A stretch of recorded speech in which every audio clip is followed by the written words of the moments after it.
Welcome back to the Microshift Project Podcast, where we dig into the moments that change everything. Around here, it's not about hype or quick fixes. It's about perseverance and the small shifts that add up to transformation. I'm your host, as always, Nick Vlinchak. That's Nicky V if you're nasty. And today I am joined by my first guest, and I'm so excited about this. I'm joined by Jan Raeder. You got it. I did it. These are things you asked beforehand, but here we are. All right. Also, she is known as the SelfCare Sensei.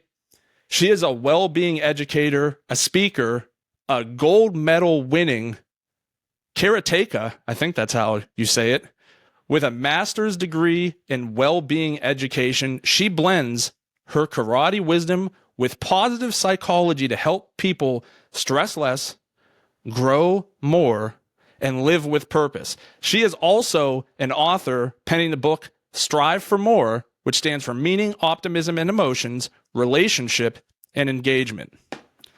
Jan, I am so excited that you agreed to join me on my humble podcast today. How are you doing? I'm doing very well. Thank you so much for having me here. It was great to meet you at MIT. That was such a monumental experience. And I'm so excited for you starting this podcast. I'm sure it's going to be fantastic. I'm sick of talking to myself, which is that's why I love having guests. But there's so much more meaning that comes from those interactions as well. And I couldn't be more excited to have you be the first who joins us. Let's talk about the speaking engagement at MIT, because one thing that I struggle with, and I talk to my wife, it seems like this is like a 10 time a year conversation, is how time is such a puzzle that is so difficult to figure out. And what I mean by that is you look at the calendar and you say, man, MIT was just barely 2 months ago. Right. But it feels like, to me, it has been years. And at the same time, I'll think of something and be like, man, time goes so fast. And it's just such a dynamic there where time could be so fast, but also move so slow at the same time. But it was a great event. It is the first time for me. So I have done speaking before. Most of it had been as I was going through addiction, sometimes talking in front of rooms of people, sometimes in front of church audiences, kind of sharing what I had been through and things like that. But I would not say that there was ever a time where I was doing anything structured or more than just talking from my heart. MIT was so awesome because I think when all of us walked into the room, all of us just felt like we were kindred spirits put there by some invisible hand, because we were all at a point in our lives where this was the thing we needed to do. And I know it wasn't just the ability to be able to say, hey, I spoke at MIT, but also the relationships that we were able to forge along the way, and how I think I've seen all of us kind of reaching in over the last 2 months and trying to help each other kind of get a better footing in this world that we're embarking on. Can you talk to me and tell me a little bit about what your feelings were on that whole MIT event? I think you summed it up great. I love the fact that you just mentioned that we all kind of came together at kind of a good moment. And for me, just a small history for me with MIT is my high school boyfriend was supposed to go to MIT. He had a full scholarship. He was brilliant, amazing. And 3 nights before he was supposed to leave to go, he was killed by a drunk driver in a head-on car crash. And so for myself personally, going to MIT, and what was funny is we had a song. It was a Steely Dan song. I love Steely Dan. He was an incredible jazz pianist, this boyfriend of mine. And I heard the song the day that I had learned that I was going to be going to MIT. And so it felt to me serendipitous that here he was saying, you're supposed to go here. So for me, there was a little bit of an emotional thing about being there at MIT, because he never got to go. and the world never got to experience his brilliance, other than for the short 17 years that he was alive. So, so I think it was pretty incredible to be there, and it's a monumental university. So I think it was great. And then, the relationships we've all forged. I mean, here we are having this conversation a couple months later, and I think this is what it's about. This is what you're talking about. These little shifts, these little moments, and part of my work is, savoring those moments, having those things that you can, when things are feeling crappy for you, you can then look at that or savor that moment and go, oh yeah, that was great. That was wonderful. Things aren't always all bad. You know what I mean? So I think it was phenomenal. It was really great meeting you. And my only regret was that I didn't get to stay all the way until yours. So I'm looking forward to seeing your recording once it's available on YouTube. So Yeah, I do have it, but we're under lock and key until they right, we have to wait. distribute it first.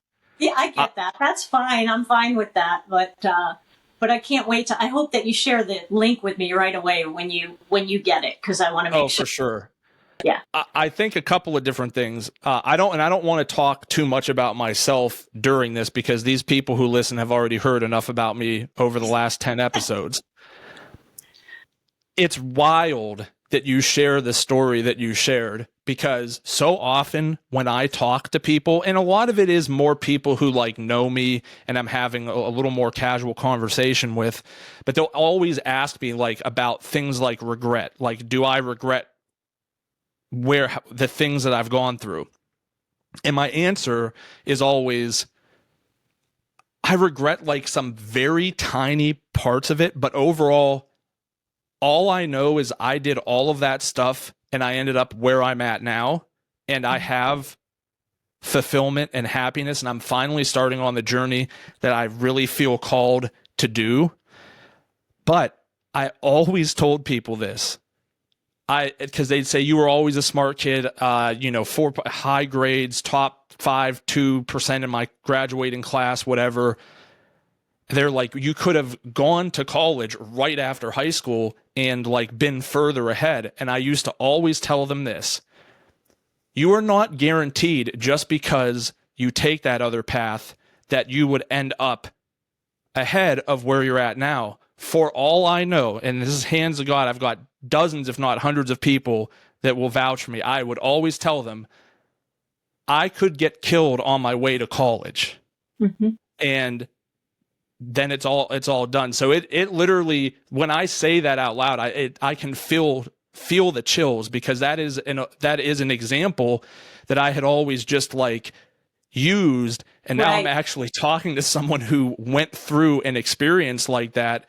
And you listen, if you're going to MIT, you're on the road to starting to do big things. The average Joe doesn't just get into MIT. It's highly selective. I'm not saying things that people don't already know.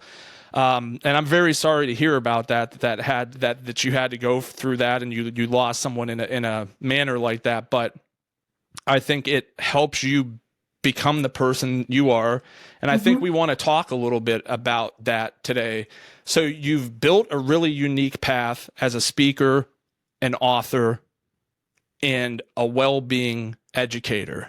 Mm-hmm. How did the SelfCare Sensei come to life?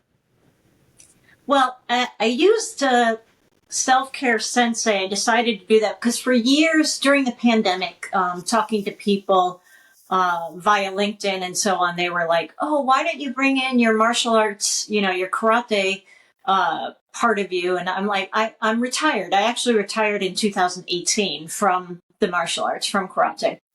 And I was kind of putting that book up on the shelf. And then I was like, well, I guess this is a way that I can bring it in. And then when I wrote my book, my book is based on a course that I taught at a local college, local to me. And the people loved the course. They wanted me to come back, teach it again. And then the pandemic happened. And then also my my stepfather had passed away in August of 2019. And so I had to go and help my mom in Florida because she lives in Florida. And I had to go do a lot of things there. So I wasn't able to do it. And then the pandemic, and I'm much better in person.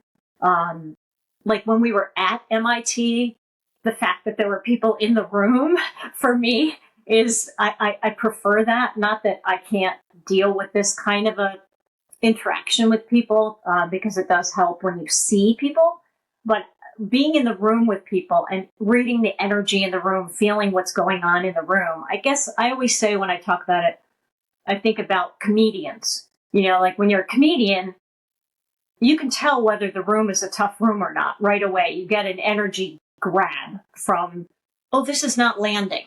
So you can readjust what you're doing.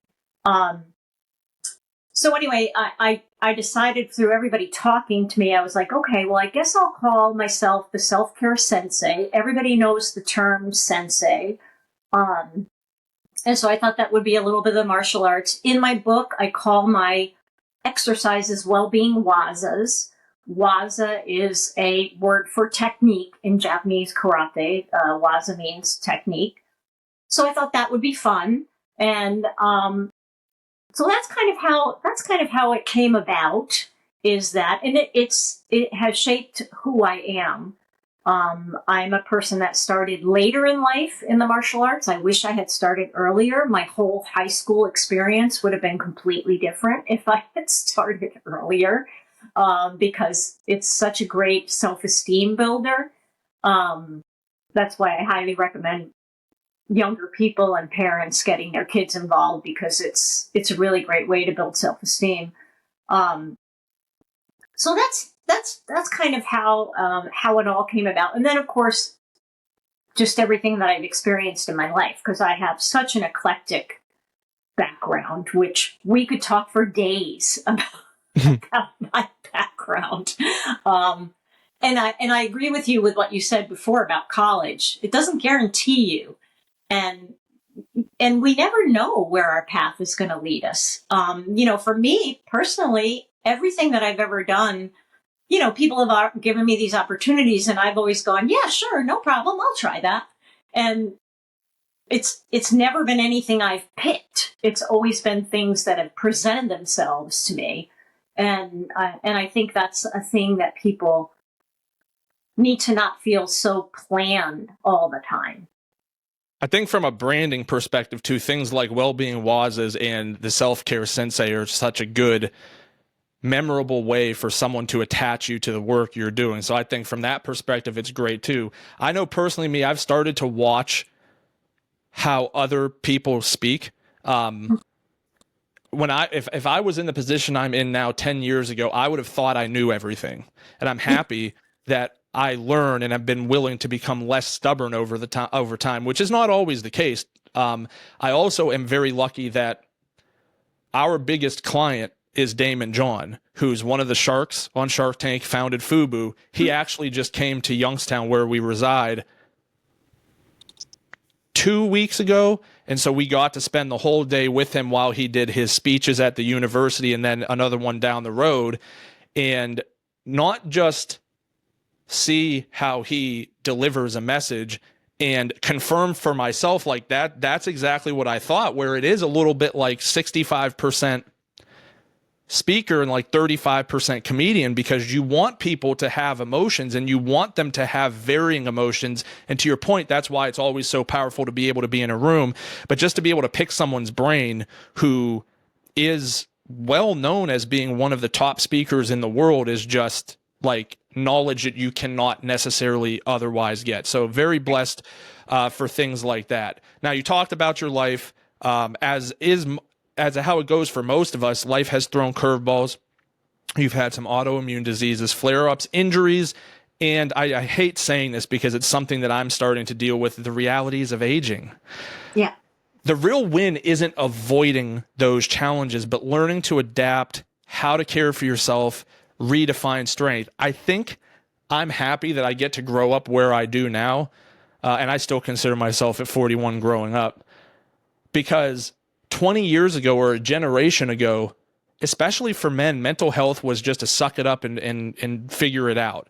Now I can talk to someone, and I do every Monday. I have a standing appointment with someone where I just sit and talk. It's not necessarily hyper structured, but just being able to talk about where I'm at and what I'm feeling, and really take care of my mental health so that I can better understand how to deal with my own well-being. For you, can you tell us about how that shift happened in your life, where those things, and you started to understand that avoidance is not the right recipe for success? Well, when I went back to university, I went back to higher education in 2013. And I went back there because, I was at a crossroads at that point. And I had all this experience, all this knowledge of, running a business and doing all these different things. And unfortunately, I didn't have any paper. And at that time, people wanted paper to hire you. So, I was having, I was having physical issues, and at the time I was working as a contracted employee, in addition to running the karate school and teaching classes and running the business. I was also working for the Postal Service. And, I tell people all the time, for 30 years, I worked from 5 a.m. until 10 p.m, 7 days a week. So I'm pretty tired. But I did that for a very long time. And so when people talk about burnout, I'm like, I know burnout. I know what burnout is. So, and I didn't burn out because I wasn't able to. But anyway, so when I went back to school, I started out in the psychology world, and then it didn't really pan out. I didn't get it. And then I had one of the professors, because the college I went to was a non-traditional. New York State is the SUNY system. In New York State is State University of New York. I went to their non-traditional school, Empire State, which now they're Empire State University. They give you a PhD. They assign you a PhD that becomes your mentor, and you work with them. And this particular PhD said to me, "Why don't you think about going into health and well-being coaching?" And I thought, oh, is that a thing? Because 2013, that's kind of when things were really ramping up for that. And so I decided to do that. And then as I researched it, I realized there was not a lot of good, solid programs out there. So I decided to develop a program. And what I learned through doing all this is all research is me search. So when and I don't know who said that, I did not say that first. But so when you think, because if you think about any study that you read, there's always a question. They're asking a question. And then what happens if you're really good at if the study goes well, at the end, there's more questions. And sometimes there's more questions than you answer. Sometimes you can answer your question. Sometimes you can't answer your question. So I think with all of the experiences that I was having, that's kind of what happened to me, because I had a redefining moment as a martial artist. I was not able to train like I was used to training because I had foot surgery, I had knee surgery, I had other physical health issues. And it's not, being a martial artist wasn't something I did. It was who I was. I'm still that, from the other parts of it that I have learned. And listen, I still work out. I can still kick. I can still punch. I can still defend myself. But it's just not at the level, at the same rate that I was doing before. So I think that's kind of, for me, I don't know if that answers your question, but I think that's what happens to us. We get up, we hit these crossroads, and we have to decide which way we're going to go. And some people, crossroad might be huge. It might be a very small thing. And you might think, when talking to somebody, they might say, well, I experienced whatever it is. And you might think to yourself, really? And you changed your whole life over that? But you being what you're doing with these microshifts, you know what I'm talking about. The smallest thing can affect somebody in some way. And, the main thing is when we look in the mirror, most people don't want to look deeply into the mirror, and they don't want to believe that it's them. They want to believe it's everybody else. Everybody else is messed up. And I'm not saying when you look in the mirror, you're messed up. I'm saying that every person has things they could work on. We all have things we can work on. And if we wind up coming to our interactions the best person that we can be, well, then the interactions are better. All the things we engage in are better if we make this better.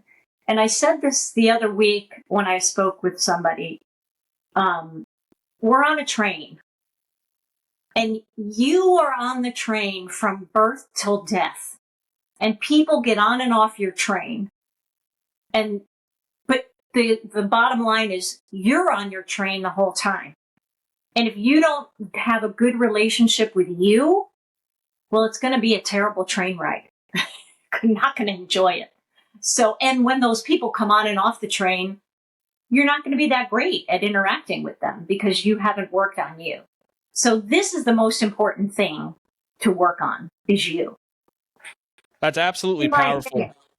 Yeah, no, it's powerful. And before we started recording this, we were having a little bit of a conversation around the concept of money and what people appeal to. And really what my basic takeaway from that conversation was, and something you and I are aligned on, and it did take me a while, right? When I was in my mid-20s, it really was a paper chase. You know what I mean? Because that's what it was like when I was doing drugs and selling drugs. It was just constantly trying to get more. At first, you're trying to sell more to get more money. And then when, you get high on your own supply, you're chasing, just trying to get higher, and you have to do more and more and more. And so that kind of mentality stuck with me coming out of addiction. And when I didn't have much money, I really focused so much on the concept of chasing it. And by no means am I a rich man now, but I'm better than I was. And I've just come to realize that that wasn't the end all be all. It enables you to be able to do maybe some certain things, but especially in the last 7 years since my son is born, I really start looking at my life and start asking about purpose, and so I think we had kind of discussed, and you mentioned it when you moved away from psychology, that wasn't your purpose. That wasn't, when you were working in it, you quickly figured out that this doesn't speak to me. It doesn't tug on my heartstrings. It doesn't make me feel like I'm complete. And admittedly, even sometimes when I'm running and working in the marketing company, I get so much more fulfillment out of what we're doing here and being able to talk in front of people and share a message and hope that something that I say makes a difference in someone else's life. And this whole show is built around the idea of microshifts. We've talked about it a little bit coming into this with your last statements. And for those who don't know, or this is maybe your first exposure, the idea is that they are these small, almost innocuous points in life that in the moment you might overlook, but as the hours go on, the days, the weeks, you feel like there's a gnawing at your spirit over it, and you end up kind of reflecting back and realizing that that was a moment where the start of a transformation started taking place within yourself. You expressed and pointed to practicing gratitude through the what went well and why exercise, through daily meditation, consistent physical training. Why do you think those small habits have been so powerful for you personally? Well, I think that, as a martial artist, and actually, to be honest with you, in any athletic pursuit, when you are pursuing it as an athlete would, there's self-discipline. You have to have self-discipline. And personally, I think, like we were talking about money, when you make money, you have to have the self-discipline to do those things that you need to do to make the money. So it's really the foundation of everything. And so I think that part, having a self-discipline, doing something consistently when you do things consistently, and this is what you learn in karate training, when you come and you show up consistently and you practice and you do the things, then you wind up, and granted, rank is part of it. Most people, they want to get the next belt, they want to do this, they want to, set the goals, achieve the goals, and so on, which those are great things. And what happens when you do those things is no one can take that away from you. I used to tell my karate students all the time, when you work hard and you earn those things that you're earning, whether it's being able to do that particular kata or be able to be proficient at sparring with people or this particular technique, any of those things, no one can take that away from you once you do that yourself. So I think that's the most important part of doing these microshifts. And I think that's why we feel fulfilled when we do them. As part of the E of my M.O.R.E, the E is engagement.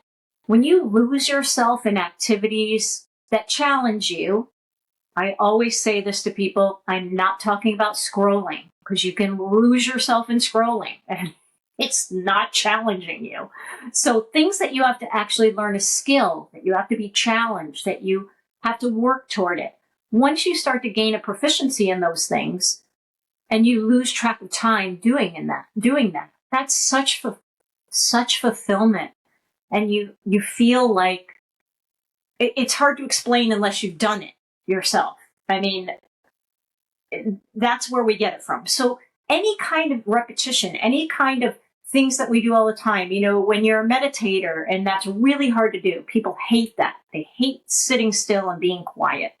But if you can do a little bit of it, you feel, calmer, more centered, more, why am I not getting upset when this happens? Why am I, if this person is, yelling at me at, in the grocery line or whatever, and that doesn't bother me.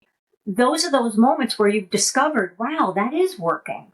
That's that small thing that I've been doing. It is working. So I think that's the big part of it is life is made up of little actions. And that's why I love what you do so much with the microshifting, because it's so true. It's made up of small little actions that we do regularly.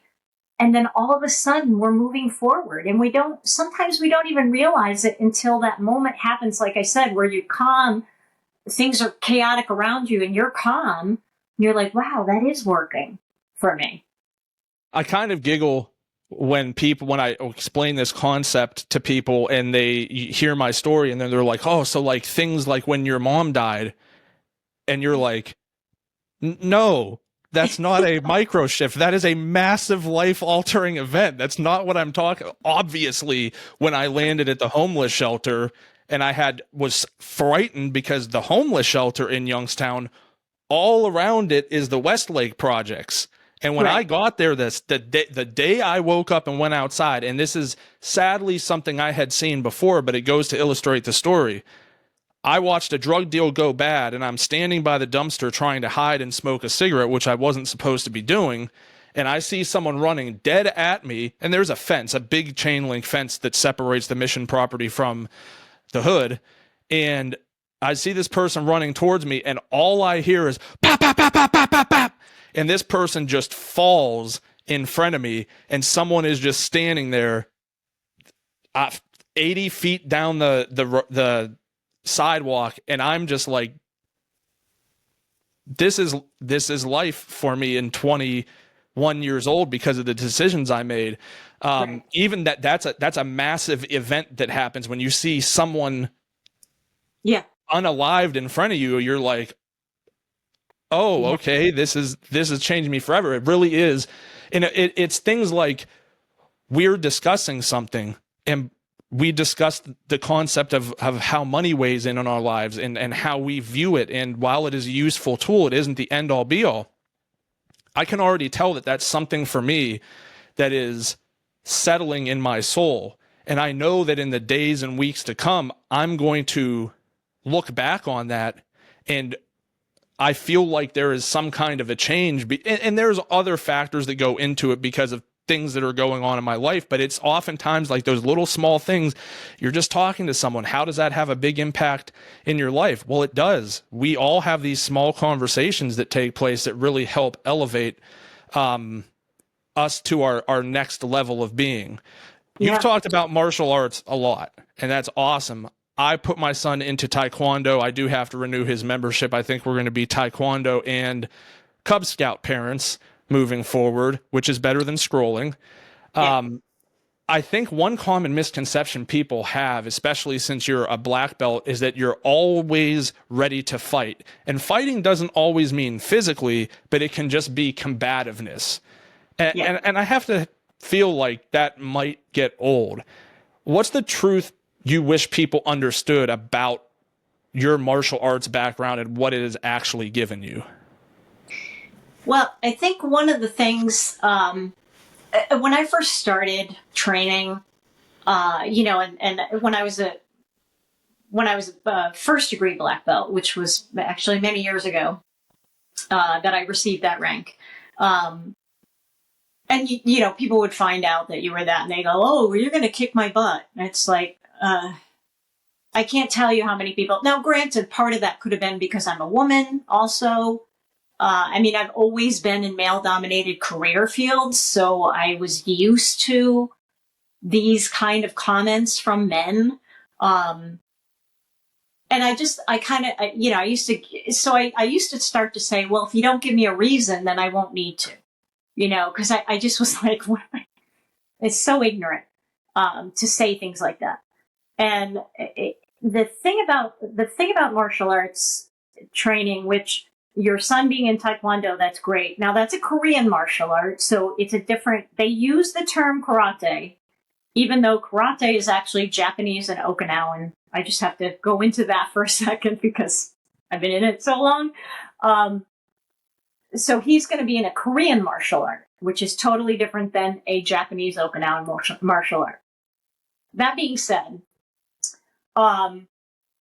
it's something that you use for defense only. And your goal is to never have to use it. That's the goal. I don't ever want to be in a situation where I have to use it.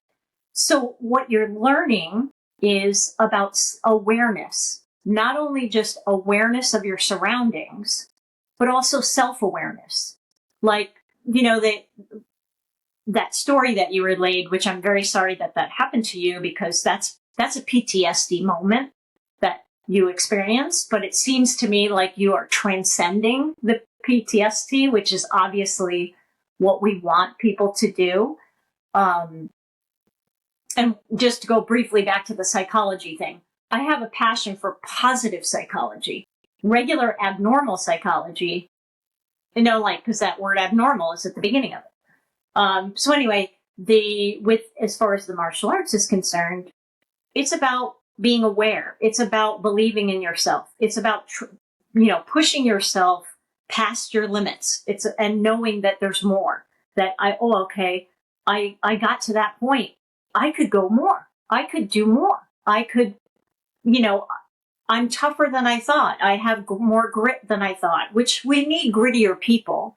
And that's a whole nother discussion, that I actually share that book at the end of my book, which you might be interested in reading. Angela Duckworth, she wrote the book about grit. So that's really, when you think about martial arts, it's not an aggressive art. It's not the cage fighting that you see. It's not that, and there's nothing wrong with that. People enjoy it. They're entertained by it, and so on. But that's the thing about karate. It's actually an art and a skill. So it's not, and I did not do, granted, I did the sport version when I competed in the AAU, but I did the artful part because my gold medal is in the forms, not in sparring.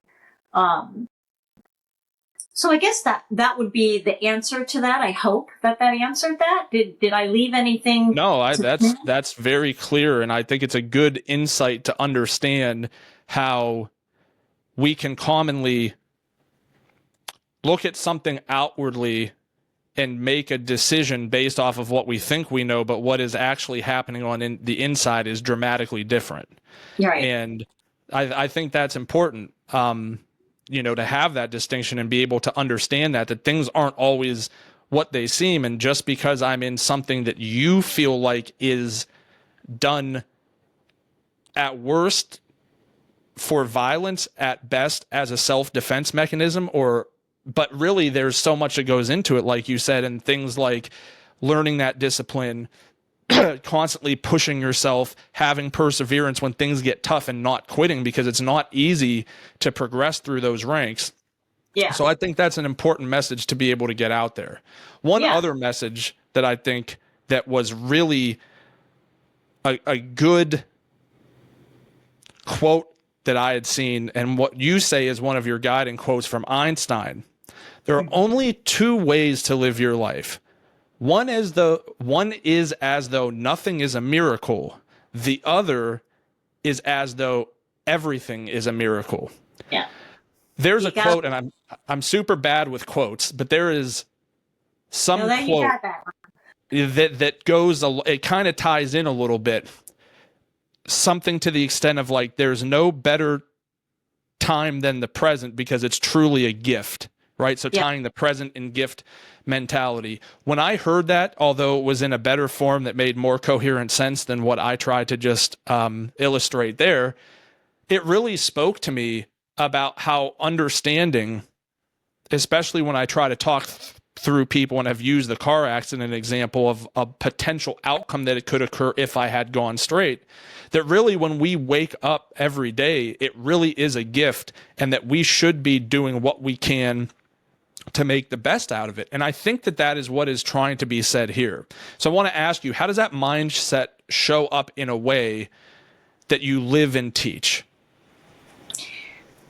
Well, one of the things that I think is very powerful, and I found this online, is I guess I can't think of my source, but it was a legitimate source. 180,000 people every day don't wake up. Now, that doesn't sound like a lot when we have almost 8 billion people on the planet, but that's 180,000 plus, give or take a few people, lives that are ended. And then what you want to consider is all of the auxiliary people around that person, that every single one of those lives is impacted by that. So for me personally, the fact that you wake up every day is an incredible gift, and we take it for granted. And I follow Sadhguru. I'm not sure if you know who he is. He's fantastic if you don't follow him. Sadhguru is a Indian guru, meditated for 13 days, and now he speaks all over the world. But that was one of his teachings. He said 1 million people die every day, which I looked it up. That's when I came up with when I found the 180,000, but still that's a huge number of people. But anyway, his thing was to every hour remind yourself that you're alive. And if you did that for just a day, your perspective on life changes, because it is an incredible gift to just be alive and to just be here and experience what we experience. And I think that's the thing with that's why I like the What Went Well exercise so much is, I give 8 exercises in the book, but that one is one of my favorites because one, it's so simple. It has so many different applications because you can use it if you're a manager in a business. You can use it at the end of your meetings to help people feel heard. You can use it with your children to be connected with your children, because they don't teach kids how to think positively at school. And it's such a small exercise to do, but being so powerful. And the important thing about that differs from a gratitude list, which gratitude lists are great. People love those and so on. But the why part of it, tying it to the meaning. Why was that fact that my significant other brought home my favorite coffee from my favorite coffee shop? Why was that great? Because, I didn't ask them. They brought it. And aren't I lucky to have this person in my life? You know what I mean? Those little tiny things like that, micro shifts, micro experiences, maybe that's your next thing, micro experiences, are so great because that's what makes our lives, that's what makes us stop and go, okay, yes, this isn't that great right now. This is happening, that's happening. Oh my gosh, I feel like I'm in a blender right now, or whatever it is that you're experiencing. But I still have these things. I still have a roof over my head. I have, food on my table. Why is that important? Don't want you to take this the wrong way. I'm not living in a homeless shelter. I mean, you've had that experience now where you've had the opportunity to see what that's like, to experience what that's like. And so your gratitude for where you are now is that much more enhanced because you've lived that part of it. And sharing that with other people and reminding other people that you may feel sad about what's going on with you, but someone always has it worse. That's where the perspective piece comes in. That's one of the things I wanted to make clear when we were at MIT, is it's our perspective. How is it that we see those things? We have a choice. We can choose not to look at something that way. I can choose to look at it completely differently. That is my ability to do that. That's what Einstein's talking about. I can choose to see nothing as a miracle, or I can see everything as a miracle. Love Einstein. Fantastic. R.I.P. Albert Einstein. It's such a powerful perspective to take too. One thing that I'm able to relate with myself, and I everybody handles these types of things in their own way, but you kind of get what I'm about to say because you experienced that loss at a young age as well, where you lost your boyfriend at 17. You know, I lost my mom at 8. And then by the time I was 25, I had lost 3 of my best friends that I had grown up with. And so, and unfortunately, you add more as life goes on, right? You know, that's the unfortunate side of life, is that number of people that you were close with who have passed never get smaller. No. But I try to take some time every day to think about those people, especially the ones who were younger when they died. And it allows me to honor them in some ways, because I actively try to come up with ways like, how can I integrate some experience that we had in our past so that their story can get told through what I am talking about and people I'm trying to talk to. But also it grounds me, and it really gives me an understanding of how lucky I am to still be here. Right. Because I did a lot of stupid stuff, clearly did a lot of stupid stuff, that I have to feel blessed that I am so much alive and thriving today. I want to thank you so much. The final thing I want to talk about real quick, if there's one thing people take away from our conversation today, is that resilience isn't about bouncing back. It's about rebuilding forward with self-care, adaptability, and a new definition of strength. Can you break that down a little bit for us?